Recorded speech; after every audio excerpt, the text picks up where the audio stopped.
Hello Internet, my name is the Golden Stalfos, and today I want to talk about the Kengan Ashura manga.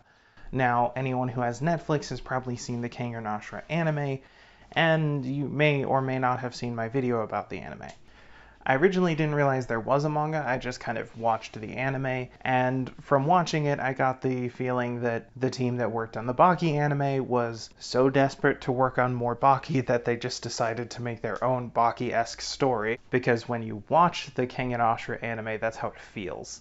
Of course, it's clearly on a lower budget because it makes much more liberal use of CGI and 3D model animation rather than more traditional 2D animation, but still, it's pretty good. However, I have to say, if your only experience with it is watching the anime, you're really missing out. It's a very excellent manga. Most of my criticisms of the anime actually hold true for the early parts of the manga as well. I thought it was a little bit weird that the main character was basically jumping into the tournament after his third match. Also, that his third match was against a big guy who was clearly like a milestone opponent. Usually big milestone opponents happen at a midway point in the story.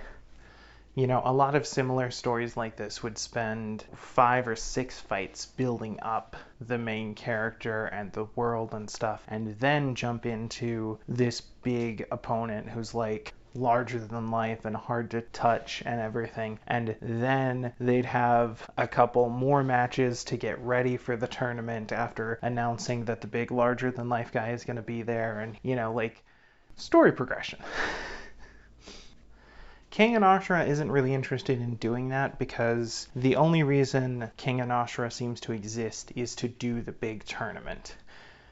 So they don't really spend a lot of time building up to it, barely just enough time to get you invested in the character and then introduce the concepts that are necessary for understanding the tournament. And that's actually fine, it just isn't quite what I was expecting when I first read it or watched the anime.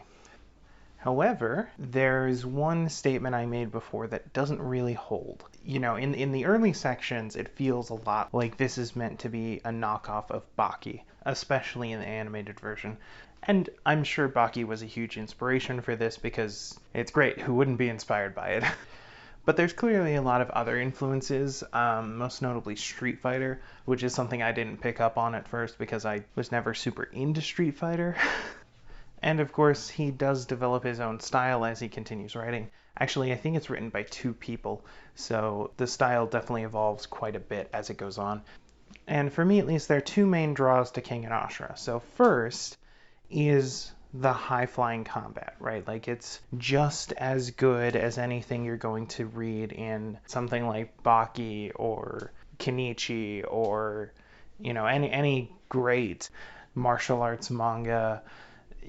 It's on par with them. And like most great martial arts manga, it does an excellent job of having realistic movements and fully explaining the unique moves that people pull off and where their styles are from and things like that, while also creating a bunch of silly manga nonsense that doesn't actually work in real life, like assassins who use hair as a weapon and making your heart beat faster to give you a boost of strength, and the secret clan of assassins that's been selectively breeding themselves to be super warriors for 1300 years. Like,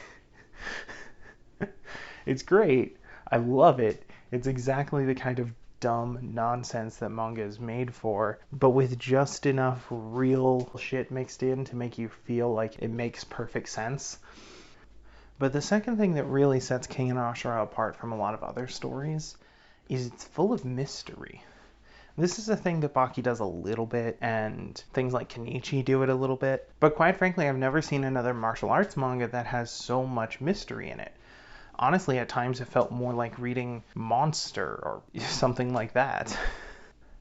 There's just tons of unknowns about our main character's past, about this secret organization, about characters who are mentioned by name only in the background, and we don't know exactly what their purpose is, and all kinds of things like that. And most of those questions don't get answered in the original run of Kengan Ashura and are instead left for the second series, Kengan Omega, also sometimes called Kengan Ashura 2.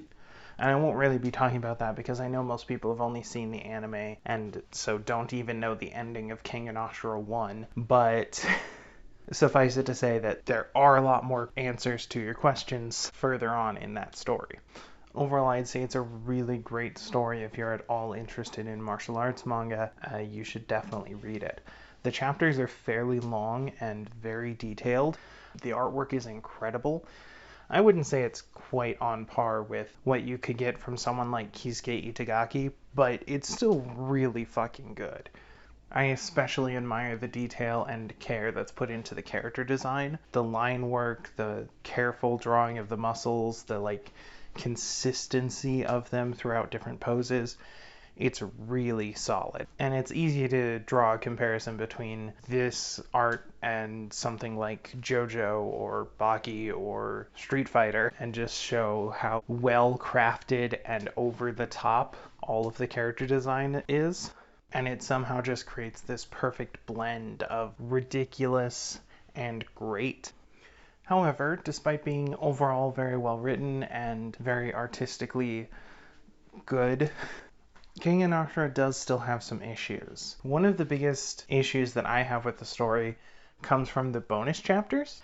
Now, bonus chapters aren't in every manga, but they're fairly common as a concept. Basically, a mangaka will just take a week and write a side story instead of focusing on the main story.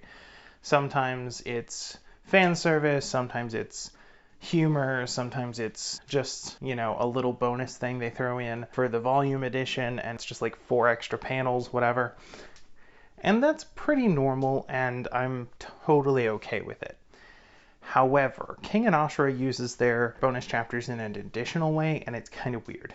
So yes, they have the humor chapters and the fan service chapters, and they're kind of weird, but whatever.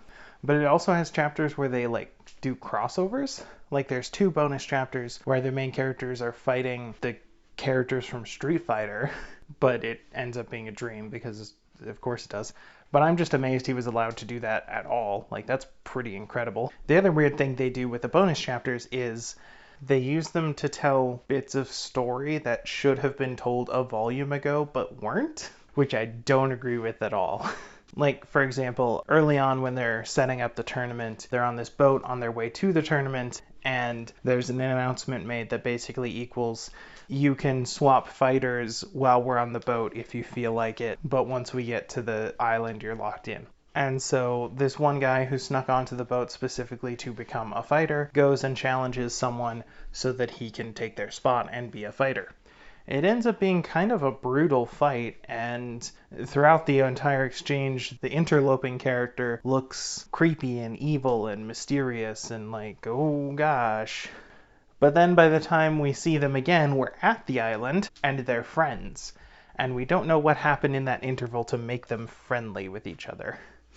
And the guy who was previously making tons of evil faces and being all mysterious is now just kind of buddy-buddy with everyone. And it's weird. But the battle goes on, the tournament starts. Dozens of chapters pass in between these events, and then suddenly there's a bonus chapter that explains how they became friends. And I'm why didn't you just put that in right after the fight? Chronologically, it takes place right after their fight. It makes no sense to include it here. It's just the wrong place to put that chapter. And more importantly, this is main story stuff. Why is it in a bonus chapter instead of a regular one? It's not even shorter than a regular chapter. It's ridiculous. And he does that all throughout Kengan Ashura. There are dozens of bonus chapters that are character backstory or character building moments that should have happened 2 volumes ago or whatever. And it's why? Just why? So basically, I think they completely misuse their bonus chapters, and by including story elements that are way past the time when they should have been story elements. And beyond that, the only other real complaint I have is that they're a little bit heavy-handed with the fan service at times, but it's not really that egregious. It's a lot lighter than what you might expect from a lot of other stories, so it's fine, I guess. But all in all, I was hooked on the action, I was hooked on the mystery, I was hooked on the characters, and especially the character design.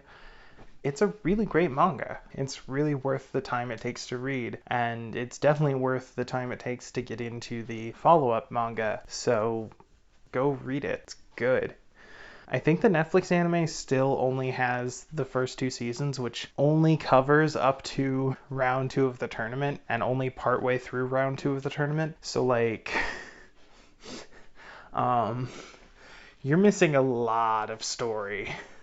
Like, there's a lot of stuff that happens after Oma's fight with Rian. There's tons of stuff. So, like, if you've only seen the anime, do yourself a favor, pick up the manga, read it from the beginning, because there's actually some stuff they skipped in the anime. Not like a ton, but enough that it kind of affects the outcome of the story. And, you know, just read through it, because it's good. It's really good, and it's really worth your time. So, yeah. Thank you all for watching. I'll see you in the next life. Laters. Hey, thanks for watching that video. Be sure to like, comment, subscribe, ring the bell, all that stupid YouTube crap. Also, you can find me on Twitch at the Golden Stalfos, obviously. On Wednesdays, me and my girlfriend stream playthroughs of games she's never played before, and that's a lot of fun. And on other days, I will sometimes randomly do a challenge run or something if I'm feeling like it.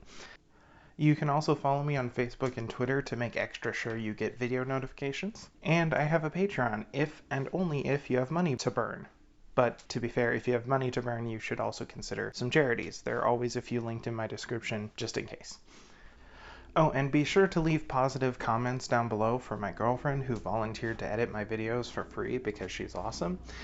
And yeah, thanks for watching.